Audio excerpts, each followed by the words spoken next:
Joining me now is Louisiana Congressman, Speaker of the House, Mike Johnson. Mr. Speaker, it's great to see you this morning. Thanks so much for joining us. Great to see you. Thanks, Maria. Your response to what Garland said, a partisan situation, is what he's calling this. It's a rich irony to hear this Attorney General talk about weaponizing a function of government. That's what the Department of Justice has been under his leadership, or lack thereof. The reason that we had to go to the extreme measure of contempt is because he is resisting a very serious and important congressional subpoena. And this is about exercising Article 1 authority of the legislative branch. We cannot allow the executive branch agencies to decide when they want to comply with a congressional subpoena. And that's exactly what the AG is doing here. But how far are you willing to go with this? I mean, where does this get you, this contempt of Congress? What does this mean? Well, it's a slap on the wrist, of course, but it's something that Congress has to do when you have a situation like this. Remember, Maria, what this is about. He is refusing to turn over the audio tape of the lengthy interview that Special Counsel Robert Hur did with President Biden. They gave us a transcript, but the best evidence of exactly what was said in that interview is the audio itself. Since they've given us the transcript, why wouldn't they turn over the audio? It makes you scratch your head a little bit. That's what we need to verify the accuracy of what was given to us in writing. We know that this White House heavily edits things that President Biden says, and they have a history of that. And so we have a responsibility of oversight to ensure that what Robert Hur did and what the decision that he made not to prosecute, what's obviously clear violations of the law, was justified, and that the transcript that they gave us matches the audio. That's a very simple issue, and we are certainly entitled to the information that's being sought. So was the transcript doctored in some way? How significantly was it changed? Well, that's the question, right, Maria? We don't know. You and I, no one else can answer those questions except the Attorney General and the handful of people at DOJ who have the actual audio tapes. They have to turn it over to Congress. We're fulfilling Article 1 responsibilities here, and that's what's at stake. This is about maintaining the integrity of our congressional oversight and that responsibility. And I think that's a very, very high issue, should be an important issue for the American people. Let me move on, Mr. Speaker. Former President Trump will meet with House Republicans at the Capitol Club in D.C. later this morning to discuss the 2025 legislative agenda. Speaker Johnson, what do you want to hear from President Trump today? And can you walk us through what the agenda looks like? Yeah, look, there's a lot of excitement here. I met yesterday at the Senate leadership lunch with the Senate Republicans. We began to talk about plans for 2025. Why is that? Because the polling is now indicating what we all feel intuitively. There's a real movement happening, and there's a very high, I think, likelihood now that we will not only have President Trump reelected to the White House, but we'll retake the Senate for the Republican Party and grow the House majority for the Republican majority. If we do that, Maria, we are going to not waste one moment. And so we have to be adequately prepared to begin an aggressive first 100 days agenda of the new Congress in January and the new administration. And look, we're going to do what the American people demand and deserve, and that is secure the border. We're going to revive the American economy. We're going to unleash American energy again and combat this weaponization of the government and the justice system. We have specific plans to do all those things. So talking about it, planning for it right now is an important part of what we'll be doing when we get the levers of control back. And even before you put this growth strategy in place by tapping into America's energy capacity, you'll focus on the border, right? A new American Immigration Council analysis of Biden's border executive action finds, quote, at present, the government is offering neither investment nor solutions. It is essentially crossing its fingers that the asylum system will fix itself. DHS Inspector General also finds that DHS has not been effectively screening non-citizens and asylum seekers. This comes after 8 suspected ISIS terrorists were arrested in 3 major cities after illegally crossing the southern border. Fox Business's Hillary Vaughn asked Democrat California Senator Alex Padilla about it. Watch this. Isn't that pretty bad if our systems in place are literally welcoming terrorists in with open arms? I wouldn't say that exactly being welcomed, but to me, that's just a reminder that Republicans need to stop opposing additional resources for more Border Patrol agents and other DHS personnel to help continue to enforce the law. They had the personnel and they let them go. They need more. And Republicans stop getting in the way. You don't think President Biden has any responsibility for the fact that terrorists are being allowed into this country? So the fact that they were identified and detained and we know where they are is them doing their job. Speaker Johnson, your reaction? It's laughable to try to blame this on Republicans. President Biden and Mayorkas, who we had to impeach, Maria, as you know, that extreme measure was taken because it was necessary. They specifically opened the border from day one, literally the first day that President Biden was in the Oval Office, began issuing executive orders. And we documented 64 specific actions that he and his agencies took to open that border wide. And yes, there are known terrorists who have come across, nearly 350 on the known terrorist watch list that were stopped at the border and questioned, but we don't know how many came through totally unevaded, including the gotaways, the millions who have gotten away, and many who came in without being known at all. Maria, all the red lights are flashing, as FBI Director Wray has testified to Congress multiple times now. Why? Because we believe there's probably terrorist cells set up around the United States now, all because Biden opened the border and refuses to close it. There's no way that anybody could possibly think that Republicans have anything to do with this. We've been working on closing the border since we came into office and began in our House majority in this Congress. We passed H.R. 2, the most aggressive border security measure that's ever been passed by Congress. And you know where it is right now? It's sitting on Chuck Schumer's desk in the Democrat-controlled Senate.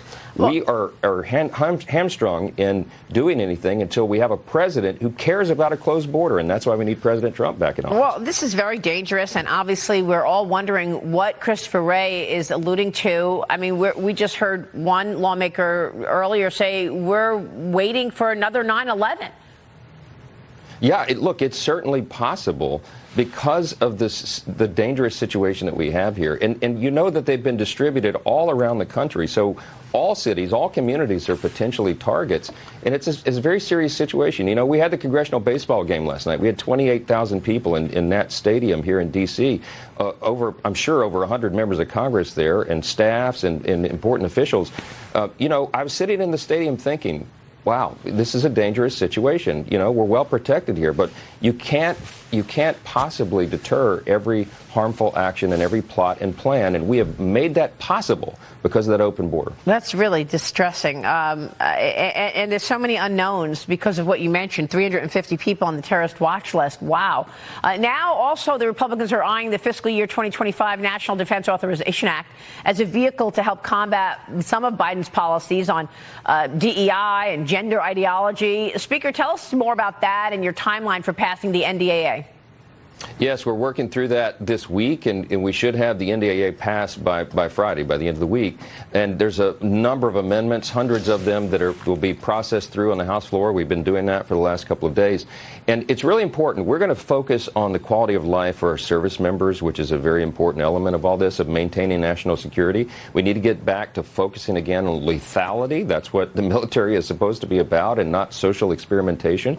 And we're going to focus on America's national security interest, and again getting back to the principle of peace through strength. Well, again, though, you have to have the right commander-in-chief to do that. We're setting up what will happen for the next administration. Talking about America's security, the Biden administration banned several Chinese companies from doing new business in America because of all of their surveillance on American citizens. And those Chinese companies, that was put in the NDAA the last time. But what they didn't do, what they failed to do, is rip out all the wiring that's already embedded in our economy from China, which has surveillance, Huawei equipment, surveillance tools against American business and American citizens. Why not? Why not add that to the NDA? Rip out the existing technology that has China spying on Americans.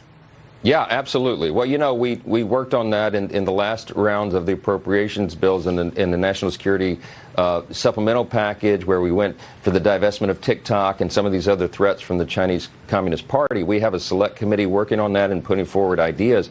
We have to be aggressive. This is a very, very serious challenge. They're almost a peer-to-peer adversary to us, and you know that's their ultimate goal. China's playing a long game, and we have to be serious about it. We have to adequately fund the military to be able to compete with that. And that's what this NDAA, the National Defense Authorization Act, a large focus of it this time around, will be seriously addressing the threat of the Chinese. But there's no effort to rip out the existing technology that's embedded in America right now. Well, that's no, Chinese? look, there's a lot of discussion, a lot of legislative ideas on how to do that. We need bipartisan consensus on it, and we should have it, because this is not a partisan issue at all. This is about the survival of our republic and the maintenance of our position as the last great superpower on the planet. That's China right. wants to have that position, and we got to take it seriously. Speaker, I want to turn to the election now, 5 months away. And recently you were with President Trump, and the two of you talked about ensuring that we would have a fair and transparent election, and that you were going to do things to ensure that. A lot of people have come on this program and questioned, where's the bill? So recently I spoke with one, and he raised it. Listen to this.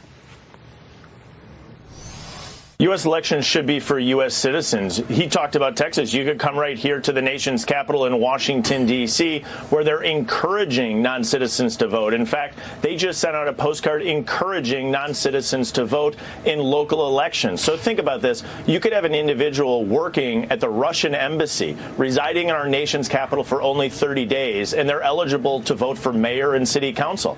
This is a huge challenge. We need to make sure that U.S. elections are for U.S. citizens only. There's legislation to do that. The ACE Act that came out of committee could be ready for the floor any day. I would love to see the Speaker bring forward the ACE Act. It's a comprehensive election integrity package that I have worked on and championed now for over a year, an opportunity to dramatically increase Americans' confidence in our elections and ban non-citizens from voting.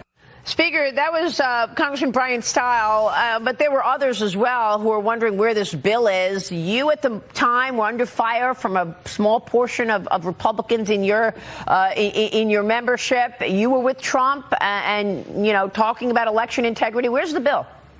Yeah, it's called the SAVE Act, and Brian has worked on it with us. After he did that interview in early May, we sat down a couple weeks later, and I got him, he's the chair of the House Administration Committee, and then Chip Roy from the Freedom Caucus. We brought everybody together, and we worked on a consensus bill. It takes that time to build consensus when you have a one-vote majority, which is what we've been working through. But we do have the bill. It's called the SAVE Act, and it will absolutely ensure that the states have to have, if somebody's going to register to vote, they have to provide proof of U.S. citizenship. What a concept. We want Americans to decide American elections. But as to Brian's point, currently, states are prohibited in many places from demanding that proof of citizenship. So when illegals come over the border, the Biden administration is shipping them around the country. They're encouraging them to go to local welfare offices, sign up for taxpayer benefits, and when they get there, they get a form that says, check this box if you want to register to vote. We cannot allow that to happen. We're going to pass the legislation out of the House, and we're going to put every ounce of pressure we can on Chuck Schumer in the Senate to make sure that this is done and sent to Biden's desk. If they really care about the security of American elections, they're going to sign this legislation and make it federal law. We have to do that. What's your timing on that? Because you heard what Merrick Garland said recently. He is vowing to stop voter ID. Yeah, obviously, that's the best evidence of where he stands on this. They want illegals to vote. Everybody asks me around the country, Maria. I've been doing campaign events. I've been in 123 cities in 29 states in the last 6 months. The second or first question in every single public event is, what about election security, and why would they open the border? Because they want to turn them into voters, and their comments verify that. But we've got to stop it. We have a responsibility to do that on the federal level. So far, at least as we have jurisdiction, and that is federal elections, we have got to make sure that only U.S. citizens are voting. I mean, it's a basic responsibility. We're going to fulfill it. All right, Mr. Speaker, we'll be watching your work. We so appreciate your time this morning, sir. Thank you. Thank you. All right, Speaker Mike Johnson.